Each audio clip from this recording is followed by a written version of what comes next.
ষষ্ঠ শ্রেণী 2025 প্রথম পর্যায়ক্রমিক মূল্যায়নের ইতিহাস প্রশ্ন একবার দেখবো। সেখানে পূর্ণমান 30, সময় রয়েছে 1 ঘন্টা। বিভাগ, নাম, রোল নাম্বার নিজেরাই ফিল আপ করবে।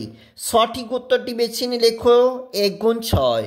আলতামিরা গুহা অবস্থিত, উত্তর হবে স্পেনে। হোমো হাবিলিস বলা হতো দক্ষ মানুষদের। হরপ্পা সভ্যতা ছিল তাম্র ব্রোঞ্জ যুগের সভ্যতা।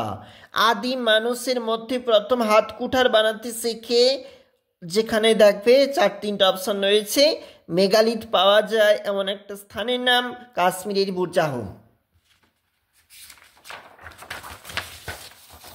পরের যে প্রশ্নগুলো দেখো, কত খ্রিস্টাব্দে লুসির খোঁজ পাওয়া গেছে? মেহেরগড় সভ্যতা আবিষ্কার করেন দেখো জাঁ ফাঁসোয়া জারিজ, আর আমরা জানি রিচার্ডমেন্টে সাহায্য করেছিল 1974।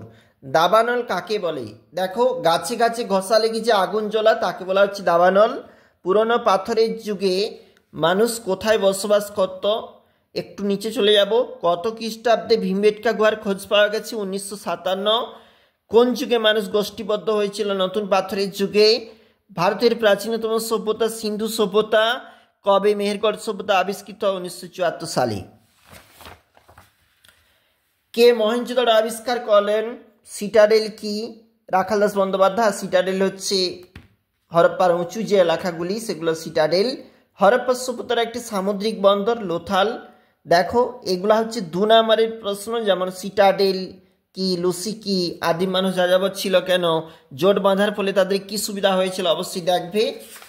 চলে যাচ্ছি পরবর্তী যে অন্তিম যে অংশ, এগুলা দেখবে মহেঞ্জোদারো স্নানাগার, অবশ্যই দেখবে। হরপ্পার পাথর এবং ধাতুর কারিগরি শিল্প সম্পর্কে দেখবে। এছাড়াও 4 মার্কের যে প্রশ্ন, ভীমবেটকার সংক্ষিপ্ত পরিচয় দাও, হরপ্পার ধ্বংসের কারণ, অবশ্যই ভিভিআই পরীক্ষার জন্য দেখবে।